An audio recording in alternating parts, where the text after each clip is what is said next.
We're gonna do a song that you never heard before. The volume. Here they come and get wicked.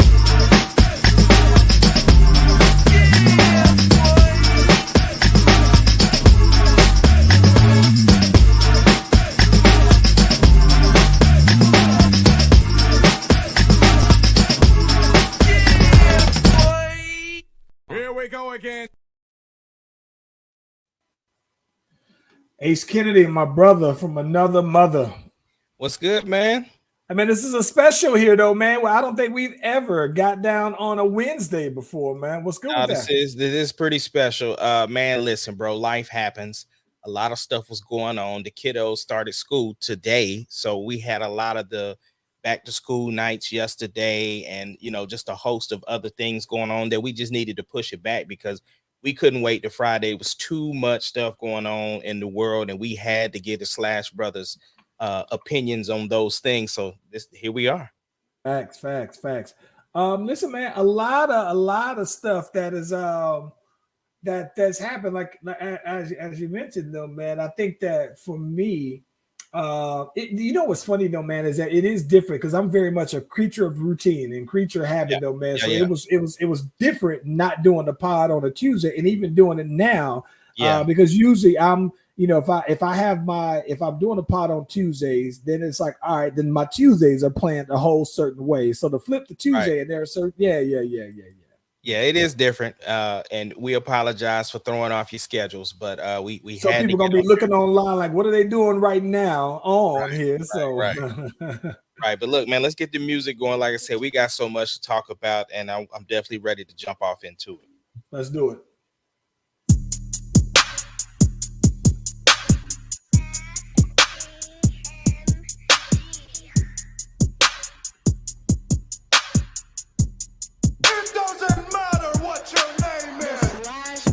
Podcast, the greatest podcast of all time.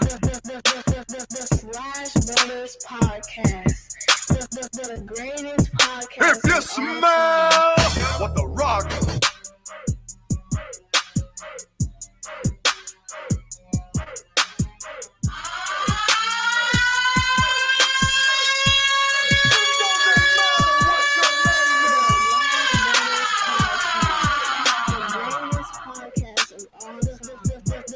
The Slash Brothers Podcast, the greatest podcast of all time. Yep.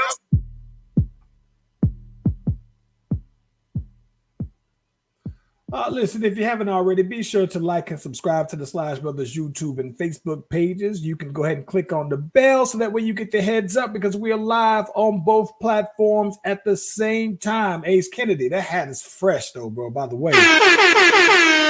That thing is fresh. I ain't never seen you wear that one before. It's brand new, brother. I can tell you. Listen. I know. Listen, you got a lot of shoes, a lot of hats, but I know when I see the new though, man, it's fresh. Yeah, I like this hat a lot. It's a fitted, which is a little different. So I probably need to go up on the size. But I like the way it sits. But yeah, I definitely like this hat, man. It's the minor league baseball team out here. I think I want to say it's Kansas City that uses us or whatever, but the boy Klay Thompson's brother plays for us, bro. I thought he was actually in the MLB. I thought he was called up a while back. I thought he was active for a while. That's what I'm saying. What I'm saying is he played it through our system, though, is what I'm saying. So he may very well be up. But yeah, he was here. So yeah. And so a lot of people that mean that boy Klay coming to the Thunder. Like, no. Hey. I mean, hopefully if his brother's on OKC, you know what I'm saying, that it would be temporary, especially if he's minor. But I thought I saw like maybe 2 years ago, man, that I saw that his brother played for like the White Sox or something like that. Could very well be. Yeah. Hey, listen, man. I meant to ask you though, bro. Have you did say you do? Because I don't know now. I guess so many people mix up on shows that they watch. But you do watch Raising Kanan, right? You saw that.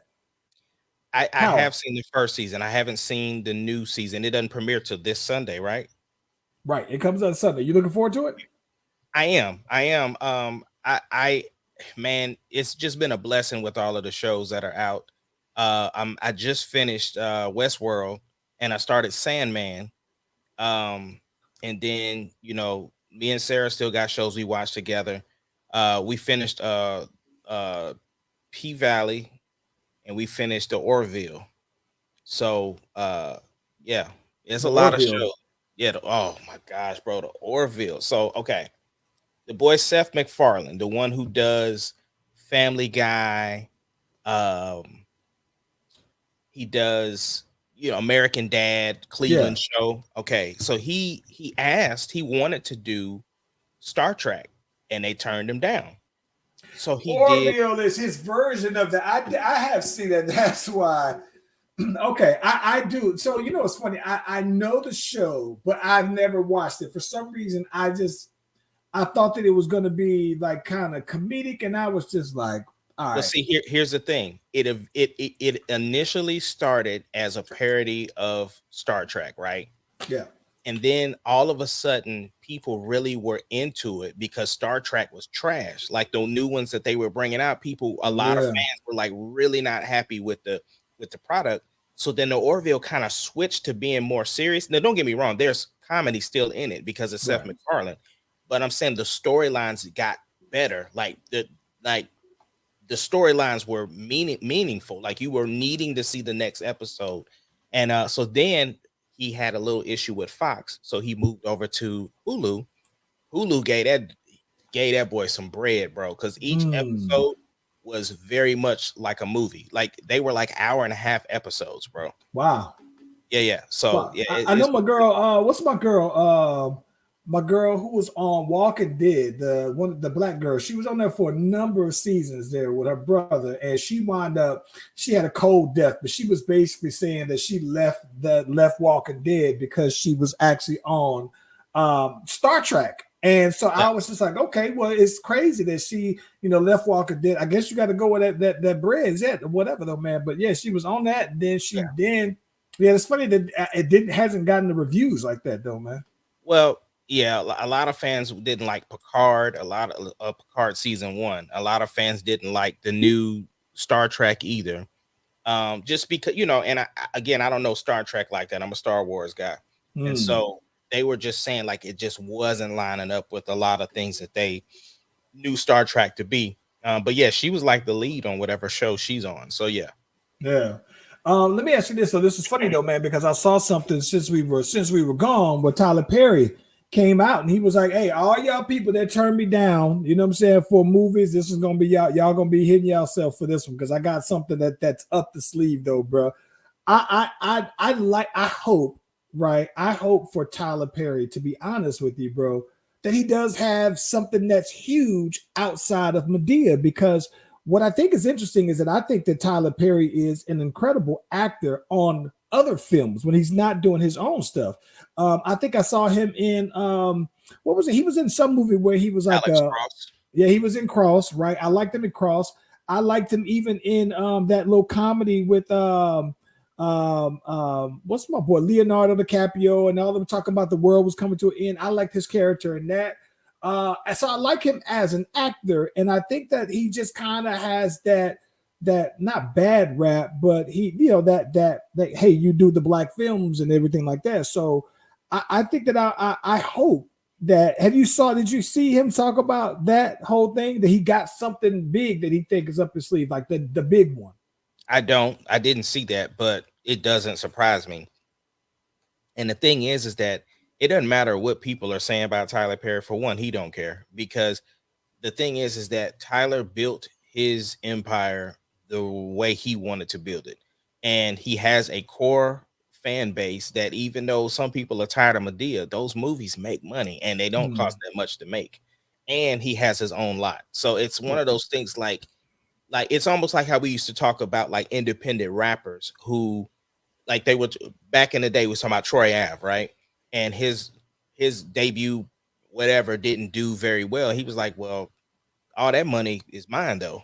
And where these other rappers, they might have, had a bigger release or whatever, but they still owe back their, you know what I'm saying? So the money is different. Like it's different. Right. So I I'm excited for Tyler, whatever he's got going on. And I root for Tyler Perry, man. I root big for Tyler Perry to win, though, man. You I think brought it's it. Go ahead. no. Go ahead. No, I'm just saying you brought up Tyler Perry. Have you heard the story from Michael Blackson about Tyler Perry? No. Oh, okay. So Michael Blackson, kind of before COVID. Charlie Mack, who's kind of like, you know, the dude that Will Smith used to be super close with or whatever. And he's, you know, Philly dude, and everything kind of runs through him. Well, he was talking to Michael Blackson, was like, bro, you need to get a sitcom. He's like, man, I've been trying to get a sitcom for forever. And he was like, well, look, I'm gonna make a couple of calls and we gonna make this work. So they got a meeting with BET, pitched this whole idea about stuff. Jamie Foxx jumps on the call and was like selling it. Like, yo, Michael Blackson is that dude. This is my guy. Whoop de whoop de whoop. So 2 hours after the call, they was like, yeah, it's a go. And that doesn't typically happen. So then, of course, COVID happens. And that kind of pushed the talks back. Well, then the boy Tyler Perry had reached out to Michael Blackson and was talking to him about doing a show. And so Michael Blackson's like, yo, Tyler Perry is my guy. Like, whatever he needs, like I'll do whatever. Well, it ended up being that, you know, Tyler Perry has a deal through BET Plus. And so it's like with BET Plus and BET, like that's kind of the same place. And, you know, the sitcoms, there's no way I can do both. And so he had to choose, and he chose Tyler Perry. And so Charlie Mack is like real mad at him. And so this is like, do you think he was wrong for choosing that after all of that? Like Jamie Foxx sticking his neck out and I think that they, I mean, put it like this. I would like to think that they both would be understanding. Like, I think that for them sticking their neck out, right?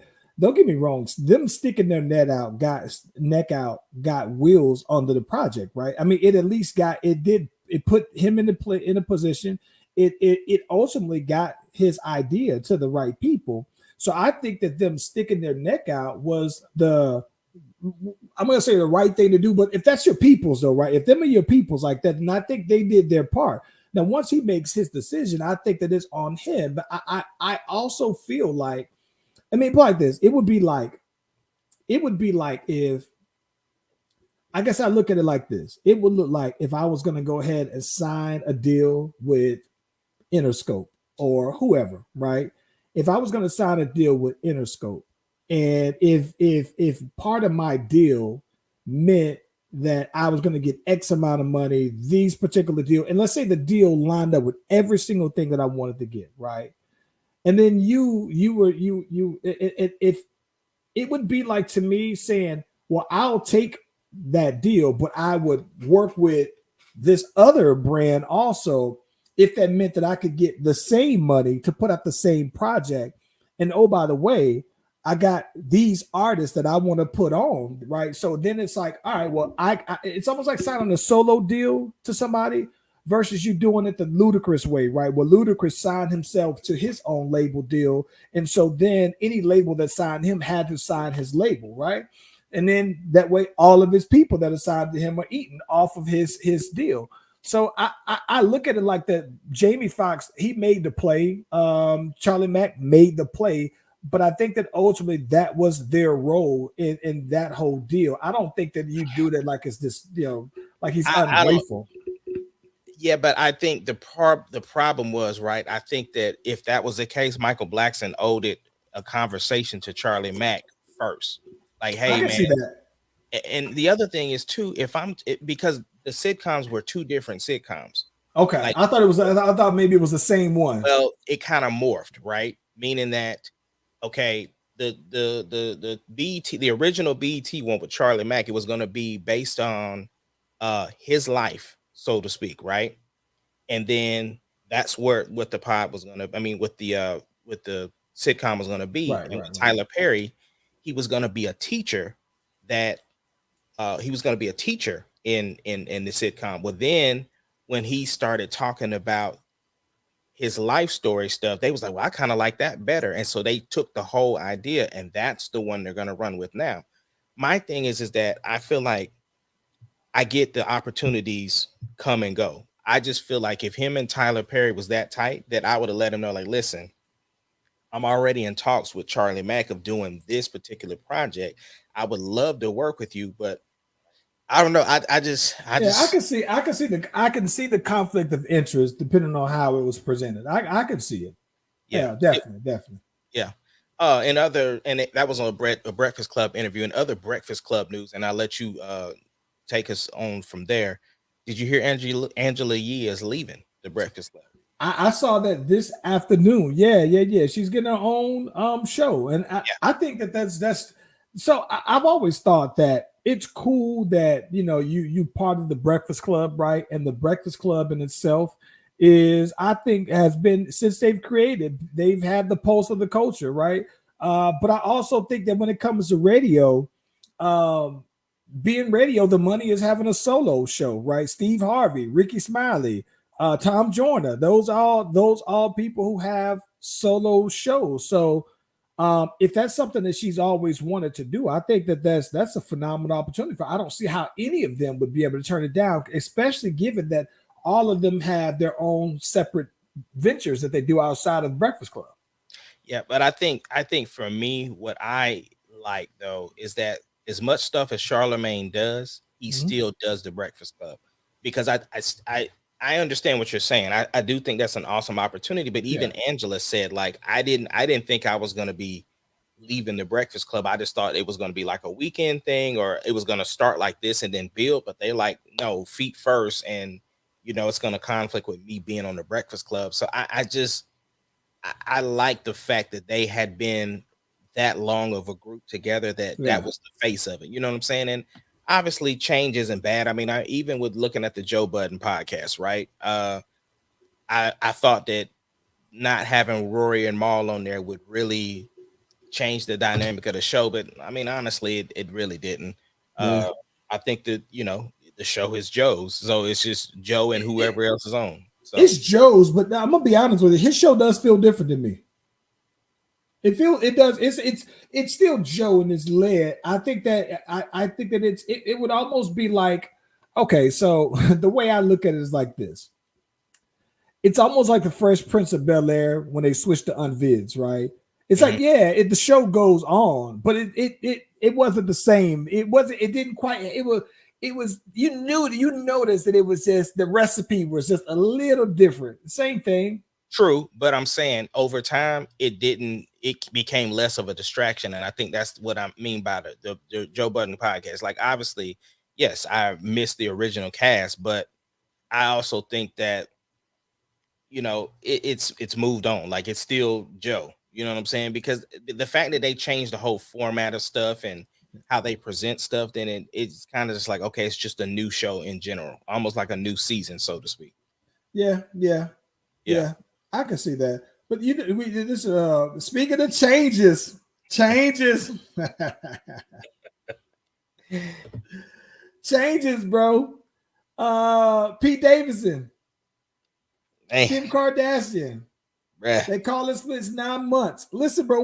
Listen, there's so many ways that you could unpack this. I want to get your thoughts first, bro. I don't know who was the break-upper, like whose idea it was. So I start to see, stuff like Pete Davidson has to go to counseling or something like that for, some abuse coming from Ye or whatever like that. So, people really didn't expect this to last from the get-go. They thought this was definitely a rebound. Even though Kim's, was like, nah, I'm like, I wanted to be in a relationship, so this is what it is. So okay, so let me ask you this: did people think it was a rebound? Like, did people really think? Yes, people definitely thought. Here's the thing, right? Even you and I speculated that obviously they had to been together longer than what was presented to the public because of how soon we felt like that the kids were introduced into the situation. So you So you would think that it almost happened pretty sudden after they, and granted, the breakup with her and Ye was a long time too. It wasn't like we only saw what the public saw, and obviously what people following the Kardashian show or whatever. But even that relationship dissolved, a little earlier than what we knew. So I just think that people, just based upon the stuff that we saw publicly, it felt a little sudden, and it was the immediate relationship after Ye. So yeah. So does this so here's some questions for you. Mhm. Right. Does Kanye get her back? No. Is this, Kanye this is to improve his chances of getting back with her? No, he's not gonna get her back. That's not, because I mean he's still the same person as to why she left to begin with. But the other thing too, it's who I'm more concerned with is Pete Davidson, because it feels like he's just the fun guy, meaning that Ariana Grande left him and then she went to Megan. You know what I'm saying? Hey, he's too. Listen, according to Kanye, who said Skeet Davidson dead at age 28. I'm assuming he's 28 years old, right? But it does say something though, right? That if all of the people leave you and then go on to more serious relationships, like maybe you are the fun guy. The transition. And the thing is that's who I'm concerned with, is him, because as he seemed like a great guy, he seemed like he did everything the right way, but something's missing. But then here's what I'm wondering though, right? I mean, listen, maybe let's just say if he's the fun guy, right? Yeah. Let's just say if he's 20, I don't know his real. I'm assuming he's 28, but let's just say hypothetically if he's 28, and if this man has no intentions on being married anytime soon, because I'm gonna also assume that maybe even if he is the fun guy, right? He's the party guy that you have good times with and everything like that. But then when it comes to those serious relationship thing, he ain't that dude. But whatever the case, though, I'm just kind of wondering: does this further makes his already impressive resume that much more stellar? Like, because you can't just say, to me, you can't say, well, I'm concerned about him and his well-being, and then also big up the resumes, man. The resumes are impressive. So is this another notch, another feather in the cap? I mean, you salute the resume, but I just still think that he was at a place that he was ready to have a more committed relationship. I just think that there was a lot of baggage that comes with Kim and Ye. You know what I'm saying? Like, I don't know. Like I said, I didn't get into the particulars on why or who was the one that broke up with who or whatever the case may be. But at the same time, it's just the same cycle of here it is, yet another impressive, like you said, another impressive prospect that's gone. I guess I'm just kind of wondering, like in the when do we expect to see the Kim K thirst trap pictures now? Is it, we give it a 3 month? It's the end of summertime now. It's a rollout. And listen, it's always sunny in California, so it's always a good time for a thirst trap. So I'm wondering, can we expect because listen, no cap, Megan Good, it was like a week after her announcement, bro. She was saying, I'm back out here, though, bro. And I was like, hey, yo. And she hasn't dialed it back whatsoever since then, though, bro. I mean, she's been out there killing it, though, on the thirst traps, though, bro. So I'm just wondering here, Kim K, who is the queen, she's the queen card of these traps. Mm-hmm. What are we expecting? I think that it's going to be right around the new season of the Kardashians that we'll see something. Up until then, there's no reason to really post nothing. You know what I'm saying? I think it's a rollout. It's a part of a rollout. That's my opinion. I can see that. Like, I think that she'll have to have something, even if it's not that, a joint venture, some new product, or whatever. I can see that. Yeah, it's got to be a part of a rollout. Yeah. So since we've also been gone, bro. One of the things that happened, like just the other day, excuse me, KD said, "Hey, just want to let y'all know I still want to get this trade, bro." Listen, listen. Okay, so this is the thing that's crazy. The thing that I think is crazy about KD is that when he announced that he wanted to trade, it was not, the free agency was about dead. I think everybody who was able to be signed had signed. Everybody who was eligible for extensions had signed. And he said, "You know what? Watch this. Watch this. Watch this. Watch this. Watch this. Watch this. Me work. He going to draw full card here, right when y'all think everything is going. He going to draw full card, and then it just seemed like everything was dying down. Boom, here go KD with another draw for it that nobody thought that he had, though, bro. What we doing with KD, bro? Bro, I'm about to come at this from a different angle that I don't think nobody has talked about. I'm starting to think that is KD. What you mean? So you remember a little situation when he left OKC? What did he say the reason for OKC? What did he say the reason was? See, you asking me, and No. I'm not talking about the read between the lines. I'm talking about what did he physically say? I thought that he said that he liked the way that Golden State played ball, and that he was more attracted to how Golden State played ball versus what Oklahoma City was lacking. Okay. Did you also hear that he didn't appreciate the way the leadership took to Russ and not him? See, okay, so you're talking about things that came out of Kevin Durant's mouth. See, I always heard that people said that he thought that, but I didn't think that he ever said that in an interview. No, I believe that. See, what I thought never came out in an interview was that I left because of Russ, right? But what he didn't like the way upper management he wanted to be the alpha, right? And nobody would ever tell Russ, like, they were catering more to Russ than him. So but what I'm saying is I never heard him say, I left because of Russell Westbrook. I don't feel like I could win a championship with Russ. I never heard him say that, but I have heard that he said about the leadership, right? So my thing is here again, he's bringing up leadership and coaching. This seems to be a thing with him. And so my thing is that this just this ain't doing nothing but making Russ look even better after all this. Like, it's still blaming everybody else and not taking accountability. That's where I'm at with it. So here's the thing. I can see where you're going with that, but KD also has gone on record, especially when he went to Golden State, when he said, I just want to hoop. I don't want to be a leader. I don't want to be responsible for anything like that. I just want to hoop, right? So my thing is that when you say, hey, it's either me or the coach and the GM, that's leadership, right?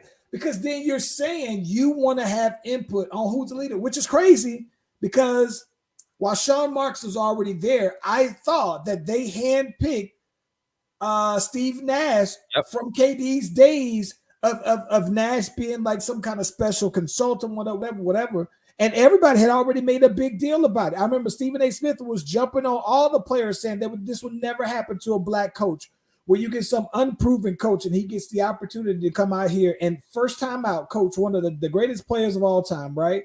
Mm-hmm. And so they made a big deal about it. But that was done on KD's watch. And so I'm just kind of surprised, though, that given that KD has been trying to take the back seat to being a leader, that he would have that information put out there, that I told them that it's either those two or me. But then here's the thing.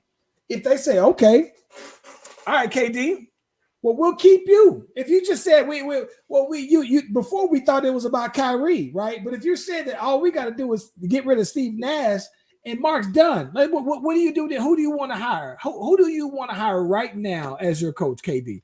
Who do you feel makes you comfortable right now with coaching you, that you might not change your mind? So seeing that we got you for 4 years, right? Because that's what Nash was here for, right? We brought in Nash on your cosign. So who is it now, right? That's gonna make you feel comfortable, make your tummy feel good at night, make you sleep good. What we talking about here, right? Do you think this is a bluff on KD, bro? I think it's a bluff on KD, man. I wholeheartedly think that it's a full bluff. Like, I think that he knows that there's no way that their owner who would rather keep KD and with all things considered, right? I think that the Nets general managers, Sean Marks is an ex-player. And I think that you can't, I mean, the Nets have always been the Nets, but you can't accuse the Nets of not trying or half-heartedly trying to put a team out there. I think that they've always been out there trying to make some things happen. So I think that with that said, though, you can't say he's one of them, but they have one of those bum GMs. But that's more the reason why if you're the Nets owner, you're like, all right, no, bro. Like this is the team that we put together around you that you co-signed. So we gonna run that back. My best bet is that it is a bluff that isn't gonna work. And my thoughts would be probably going through the season.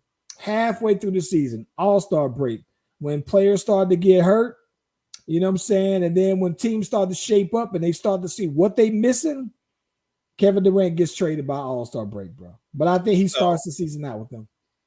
So is it done? Like he can't come back after this one, bro? Like if you have publicly called me out, if you Steve Nash, what you gonna do, bro? See, I like to think that Steve Nash is, as a former player, not that long ago, right, that he would be more understanding of that. But at the same time, I don't see how. I don't see how. It's just like it's no different from when a player finds out that their name has been swerved. Jaylen Brown, right? It's a wrap. Like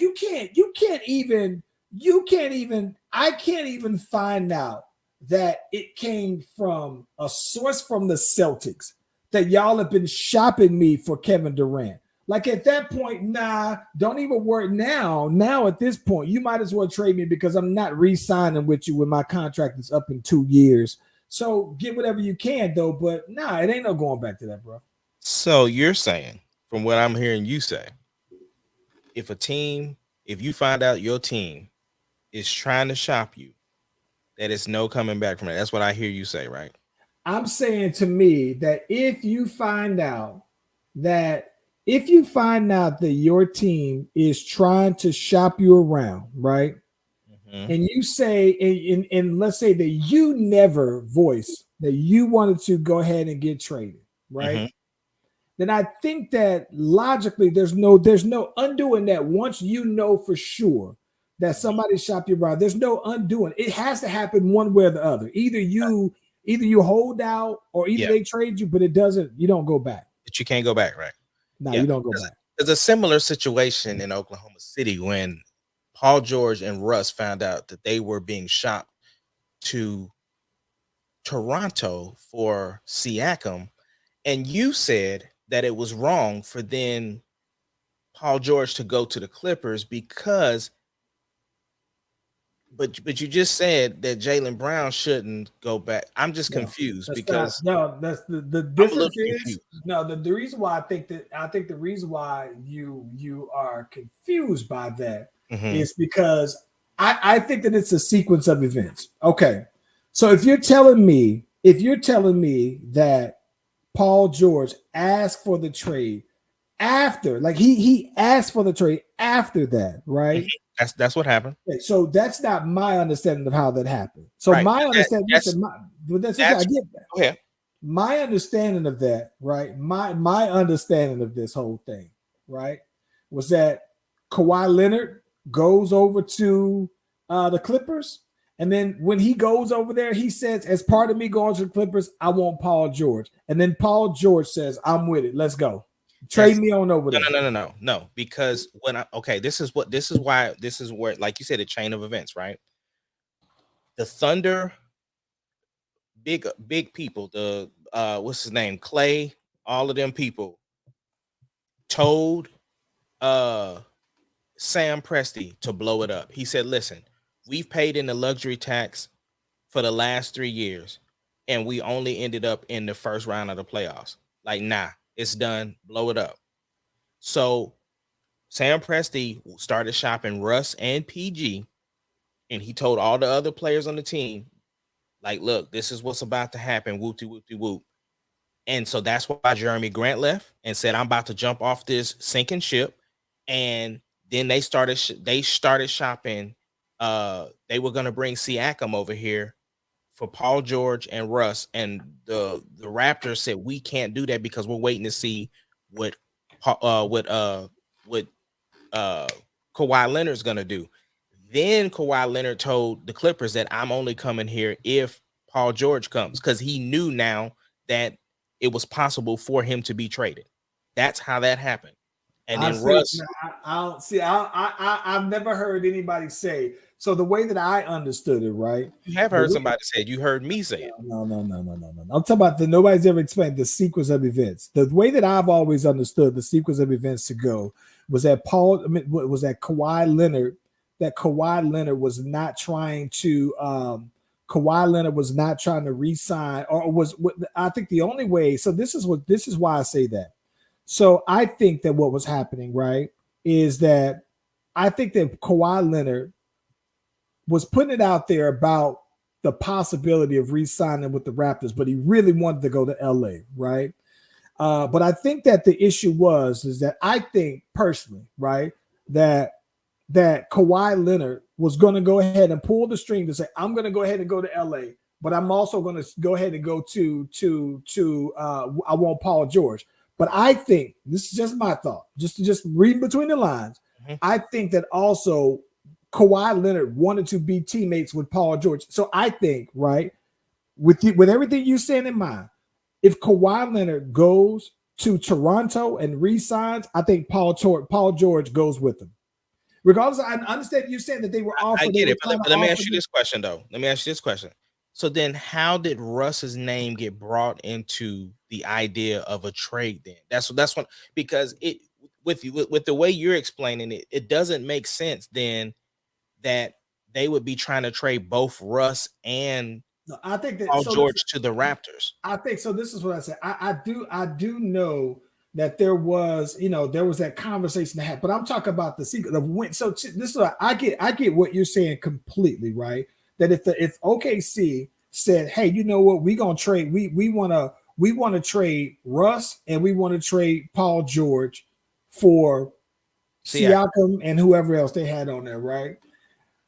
Okay, once you put that on out there, right? It's a wrap, regardless of how it happens or whatever. At that point, that's done. What I'm saying though is that before that was happening, before that conversation was had, I'm saying that I think that Paul George had already agreed with Kawhi Leonard that if you go to the Clippers, I'm gonna go to the Clippers. But Paul George had just re-signed with OKC though. It doesn't matter. That doesn't matter. It doesn't matter. He re-signed with OKC. He still I'm just saying. What I'm saying is, if it was a complete surprise the way that you're saying it, right? Then where did the whole Russ trade come in from? Because here's the thing. This is why I'm asking that. It wasn't like the haul that they got back for Paul George was bad pieces. You got Gallinari. You had Shea. You had Shea. You had there was a bunch of great talent. Like just alone shooting wise, Gallinari could have. Go ahead. See, I think if anything, Russ got the raw end of the deal on that. Because to me, I think this is just what I think. Yeah. I think that what happened, right, is that Kawhi Leonard tells the Clippers, hey, I want to go ahead and go to the Clippers with Kawhi Leonard. This is just my thought. This is how the math go in my head. Paul George says, I want to go with him.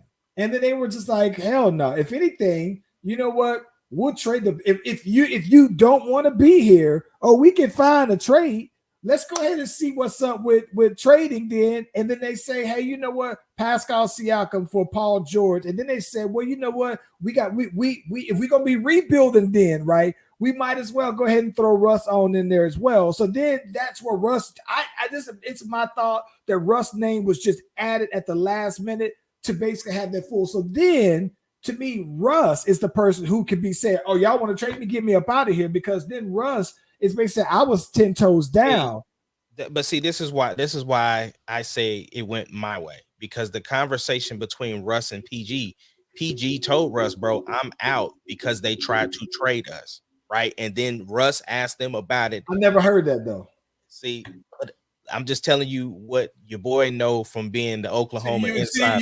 So you saying reading between the lines? I've I never ain't heard reading Paul between George. the lines. I'm talking sources. The same, but see, I ain't talking no read between the lines. Listen, the same way how PG has never said, "Hey, if you going, I'm gonna go." Like I think the in between the lines, the same way how you say you just know that it's never been. Here's two examples of what I'm talking about, right? So, if you notice, right, PG and Russ have still been boys to this day, and I ain't talking about no break and stuff, like boys, as in they just played in the pro-am together, or whatever, right? Here's the other thing that, as far as my sources were concerned, I told you before Paul George, the report came out about Paul George's arms, where he wasn't able to lift his arms. I told you that before the report came out.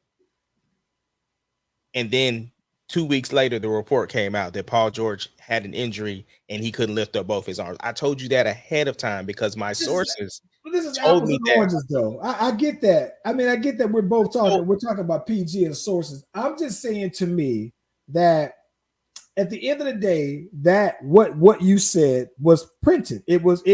You can look that up on the internet after the fact, though. Right. But what I'm saying though is this conversation about Paul George and to the Clippers and whatever conversation, that was never anything that was printed. That's not anything you can Google and find out, bro. Okay, here's the other source thing that my source told me, right? Before the information was leaked that Paul George had re-signed with OKC, I knew that 30 minutes before that happened. So I'm just saying, like, if my sources have been correct on all of that stuff, but then you want to choose not to believe this particular portion, that's where it's like it's always you choosing which lines you want to read between. Because if I'm giving you the information and then it turns out to be true, why can't you believe me on this side of it? That's what I don't understand. I guess my thing is that to me, that's like, if it's not printed, right, then you can only assume, you can only imply, and you can only, which means you're reading in between the lines that it happened, right? Like you're saying my sources is good, even though it wasn't printed, right? You're saying I should just believe it. So without knowing or seeing this proof of this, your sources have been good. So I should be able to imply that this one is solid as well. That's all I'm saying. So But here's the other thing. Last thing before we move on, you knowing me and my track record on the Crystal Clear Pepsi, on me getting your boy fired from the Bears and the Capri Sun in the bottle, like with my track record of that, and then you still don't believe your boy to this day. The two things you hold against me is the sequence of events for Russ being traded and me crying at the bowling alley. The two things you will never let me live down. Because if I saw you crying at the bowling alley, bro, and you told me that you wasn't, then why? I'm talking about. Listen, you crying at the bowling alley. It's just like me saying, yeah, you know what? I'm watching you right now with that fresh little OKC hat, and you say, nah, it wasn't. It was a White Sox hat, and I'm thinking like, bro, I'm looking at you, and it's an OKC hat though, bro. And by the way, we got. I can go back and I got sources. So she said, "Is Mel's number still the same?" Yes. We should call Mel. Oh, listen. If you call Mel, this counts. I'm referring back to this. Okay, let's see here. I gotta see how I got him in the phone. I got him under mine as Mel. Okay. Okay, let me just ask you this: is the last 253? Hold on. Mel Beasley. Listen, bro. Okay, see, you go. No, it's the last 0, yeah, 5-3. Okay, that's the last two, right? Yeah. All right. Let me see if he pick up.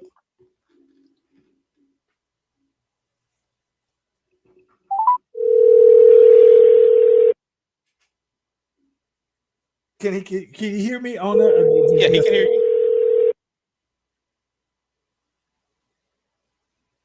Hello? Jamo Allen.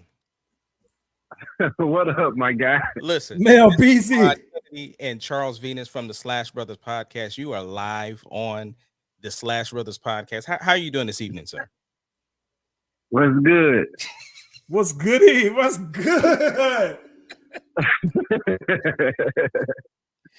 We Mel, gonna get to the bottom of this. Yo, listen, Mailbox. Mel, listen. I'm gonna let Charles because I'm gonna say something, and if I say something wrong, Charles will jump in and fix it up Because we gonna get to the bottom of this right here, right now. and right now. So back in the day when summer of '98, right? Summer of '98 was one of the best years ever, aside from the summer of 1999, by the way.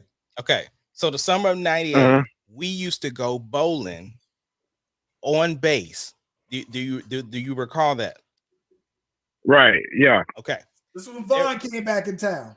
Vaughn came back in town. Okay, Okay. so according to Charles Venus, there was one particular incident where I brought said girlfriend at the time to the bowling alley and had to leave early. And according to Charles, he said that I was crying before I left. Do you recall any tears flowing from my eyes? Yes or no?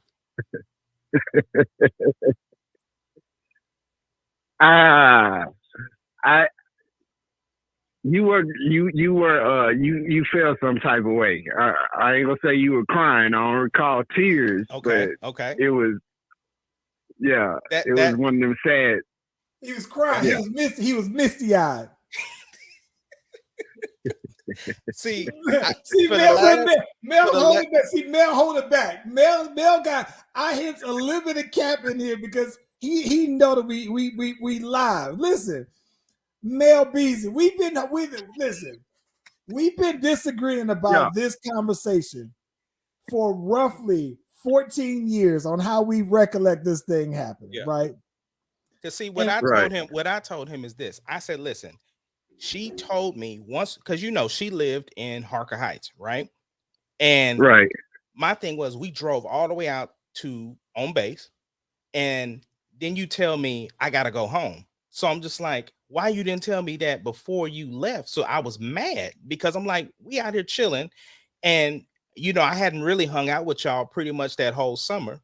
And so it was like one of them times, like Ahmad's finally out with us. And so we doing our thing. And then she's talking about she had to go home. So I was mad. But according to Charles, I was crying. And I'm like, nah, bro, I wasn't crying.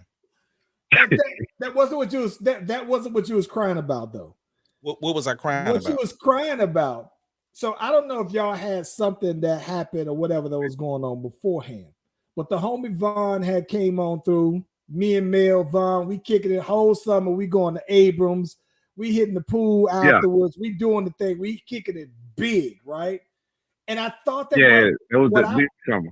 That summer was top. I'm talking about how to be a top 5 summer for me my whole life. 98, right? Yeah. No, that's like number one. That's number one. We were either at Abrams. We was either working out at Abrams, shooting ball in Temple. I'm talking about That was a cold summer, boy. That was a cold summer, though, man. Yeah, the only summer that I think would have topped that was when we moved into the headquarters, though, bro. That first summer was 99. Okay. 2000. Okay. I can take that. I can take that. Yeah. That was lit. But those are 1-2. That's 1-2. Like. Okay, so look, so what I remember, right? The homie Vaughn is out here, and for some reason, I just remember said young lady just kind of being a little bit more like flirtatious than what I thought would have been deemed respectable at that particular time, especially more so toward the big homie Vaughn. I'm thinking maybe because she don't know him, whatever. I just know that she was just a little bit more flirtatious that particular night. And she was. Okay. So stop me if I'm lying anywhere, please. So I'm sitting here thinking like, wow, this is like not where it's. I'm not gonna say borderline disrespectful, right? But I'm just sitting here thinking like my dude has to have a problem with this. And sure enough, I'm looking at Ace Kennedy, and he did have a problem. Okay, here we go. Here we go.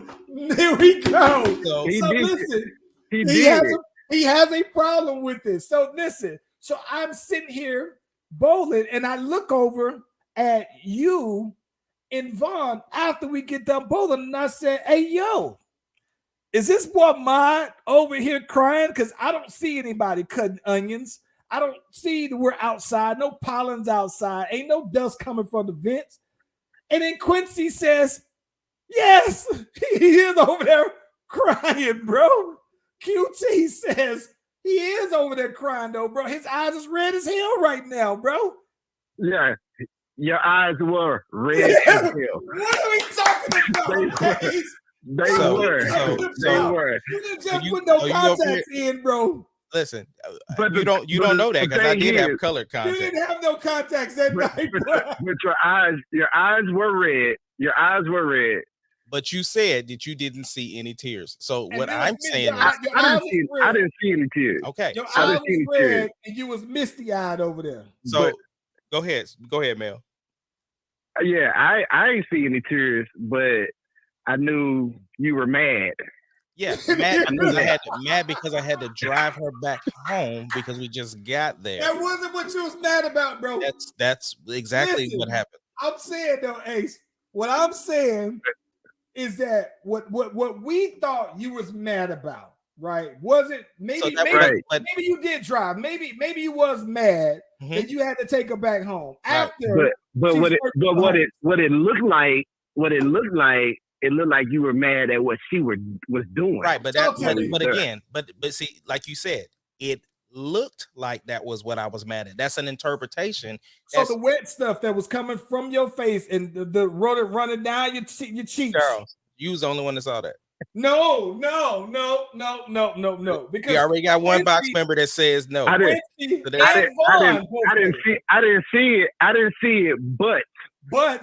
did talk about it. But they did talk about the point is, right, there we go. That's all we need. So this precipitation that is rolling down your cheeks from your tear ducts was not tears. That's what you're trying to tell me. Hey, I was not crying, brother. What was and, and I already was you sweating? You wasn't. It's air conditioning we weren't even outside. It was air conditioning inside of that place, and the air blows up from when you put the balls up. Ain't no. Ladies and gentlemen, you have heard it here live that Jamo Allen, Jamel, the box boy himself, has said he said your eyes was red and misty. All he said was my eyes was red. That's all he said. He said about the misty your eyes was red and misty, and that the homie said you was crying. Yo, man, Jamel, how you? The homie said you was crying. The homie said you was in there crying. When I seen you, your eyes were red. Red from crying. I knew you. I knew you felt some type of way. I ain't never seen a Mod eyes get red when he get mad, bro. Have you ever seen a Mod eyes get red from getting mad? Nah, I can't say. Okay, then that's what I'm talking about.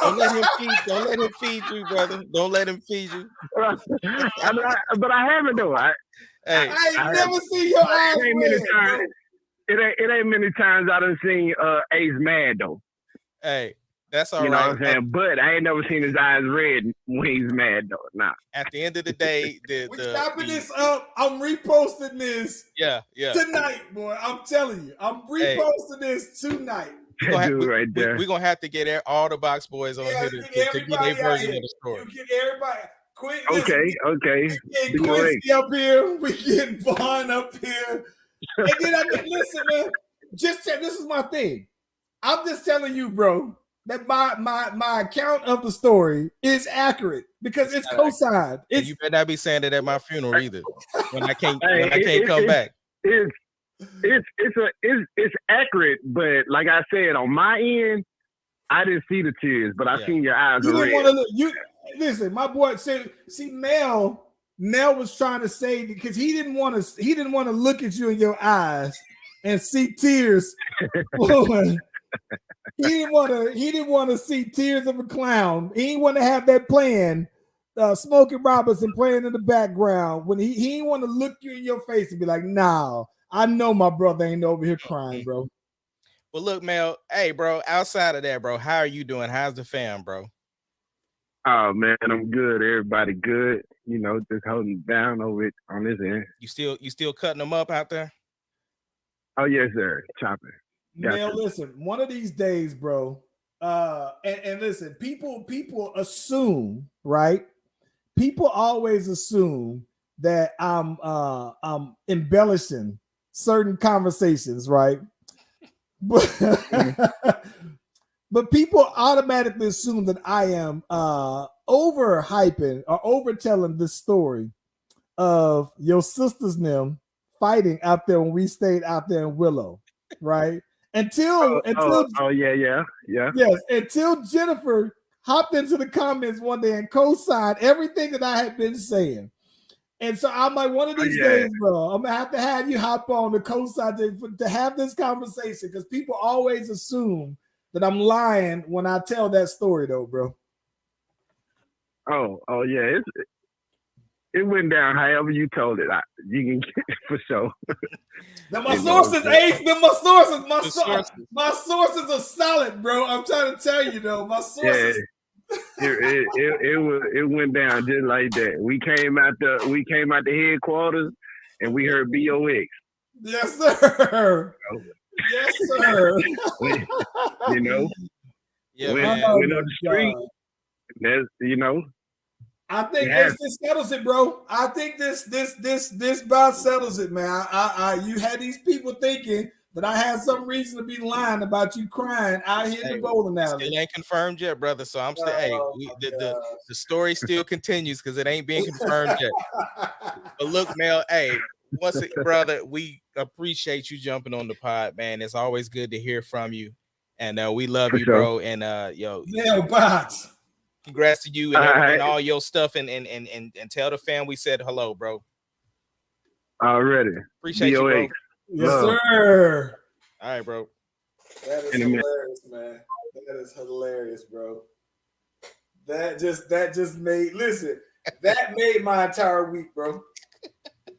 I don't know why we didn't think to do that ever. I don't know why we never thought about doing that. I think because when we first did the pod, we didn't have the hotline set up, bro. Yeah, we got it set up now. We can call all the partners. Oh my gosh, man. What else she got going on for the week, bro? Hey, listen, man, I'm gonna be putting on my editor hat, man. I shot my video. Listen, shout out to my brother Courtney, though, man. We shot some video on last weekend. I've been working on some editing for that, though, man, and it came out real dope. I'm already, when you get the videos and you get that itch, you already think of some other stuff and everything. So, got some other ideas in mind. So I'm gonna hopefully be doing some more edits to it. And then I just got the heads up that I got my label mate got some other video that I'm gonna be doing. So I'll be chopping up that too, though, man. So yeah, I'm gonna be doing a lot of editing though this week, though, bro. What's good with you? Man, look, just trying to get kids acclimated to this new school stuff. I got 2 new high schoolers, and then I got a first grader. So trying to get them all situated, and then even got a little bit of stuff going on with the college kids. Smitty got a decision to make. So a lot of stuff over here going on in the Kennedy forefront. So I saw Charlie. I said I looked and commented on Sarah's picture. I said, "Yo, Charlie looked like she could fit that whole backpack that she was carrying. She could just." Bro, she was struggling at Meet the Teacher. I said, "Baby, you need some help?" She said, "Yes." She had to take the backpack off and give it to me. That backpack big, bro. She could fit. She could just sit on in there. Somebody just carry her around. Yeah. Hey, man, before we get on out of here, we didn't get a chance to touch on it. We can circle back on Friday because I'm sure there's going to be some more updates on it. But we got to talk about 45 getting his crib rated, though, man, out of Mar-a-Lago, though, bro. Yeah, we got to talk about that. I just want to make sure. I wanted to do a little bit more homework on that one because I didn't want to just assume that they just are fabricating something. But I do think it's funny that this was done under the direction of the FBI director that he hired. So, hey, listen. Yeah, man. yeah, we got to talk about that, and we're gonna have an update on my distribution company. We still gonna talk about that. So we'll have updates on that on Friday too. But yo, man, thank y'all for rocking with your boys on a Wednesday. We know it's out the loop, but you know we appreciate the love and yo, we the Slash Brothers. Enjoy the rest of your week. Hump Day. Peace out, y'all.